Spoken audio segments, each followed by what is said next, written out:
आप सब लोग संविधान के बहुत बड़े रक्षक बने हैं आजकल इन दिनों। आप लोग you are the champions of the constitution. सबके पास तुरंत रेडी मटेरियल, देखिए जयराम जी निकाल रहे हैं, दिखा रहे हैं। हम ये कहना चाहते हैं कि संविधान, अब ये संविधान में मैं कई बार बोला कि भाई ये संविधान सबके हाथ में तो थमा दिया, अंदर पढ़ने के लिए भी कहा है क्या? कभी बताया है कि संविधान की धज्जियां किसने उड़ाई और एक बार नहीं अनेकों बार उड़ाई? सभापति जी, ये संविधान लेके चलना और संविधान की रक्षा करना और संविधान के लिए तिल तिल जलना, इसमें बहुत अंतर है। संविधान को जीना बड़ा कठिन है, इस बात को भी हमको ध्यान में रखना चाहिए। इसलिए ठीक है, अच्छी बात है कि ये संविधान लेकर के चले हैं और उसको आगे रख रहे हैं। मैं यहाँ पर आपसे पूछना चाहता हूँ कि आप संविधान के रक्षक ही थे। मैं कुछ संविधान में किए गए हस्तक्षेपों के बारे में बताना चाहता हूँ। 25 जून 1975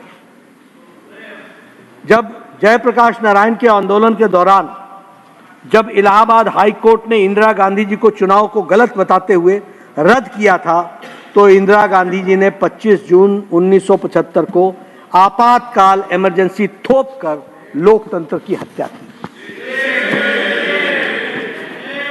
और देखिए, संविधान 22 जुलाई 1975 संविधान के 38वें संशोधन करके 38 अमेंडमेंट ला करके आपातकाल पर न्यायिक समीक्षा के रास्ते को बंद कर दिया गया था।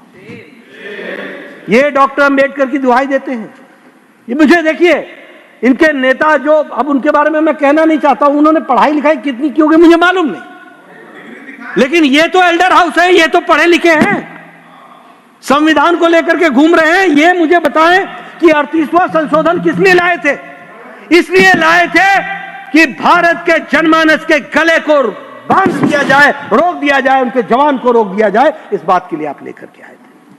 मैं यहां आपको बताना चाहता हूं, 7 सितंबर 1976 प्रधानमंत्री राज्यपाल राष्ट्रपति के खिलाफ पद छोड़ने के बावजूद भी उनके खिलाफ कोई मामला दर्ज नहीं हो सकता। मैं मैट्रिकुलेशन पास करके इंटरमीडिएट का विद्यार्थी बना था। I am an eyewitness to it. You will not believe, twice I was arrested, the whole class was arrested twice. Campus में आकर के सीआरपीएफ बीएसएफ ने सारी क्लास को अरेस्ट कर लिया, इसलिए कि किसी नारे ने इनकलाब जिंदाबाद का नारा लगा दिया। आप इमेजिन कीजिए कि कैसा कैसा देश चल रहा होगा, किस तरीके से लोग काम कर रहे होंगे। मैं इंटरमीडिएट का विद्यार्थी था। 1,25,000 लोगों को maintenance of internal security act में अंदर डाल दिया गया, डिफेंस ऑफ इंडियन रूल के अंतर्गत डाल दिया गया।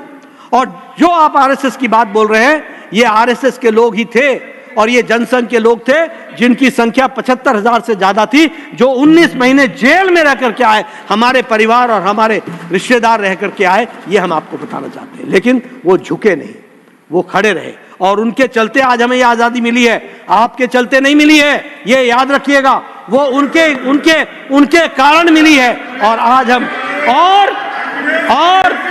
ये प्रजातंत्र इतना मजबूत हुआ कि अब कांग्रेस पार्टी भी हिम्मत नहीं कर सकती है कि कभी इमरजेंसी लगा करके दिखाएं। ये आज प्रजातंत्र की मजबूती हुई है, इसको हमको ध्यान में रखना चाहिए।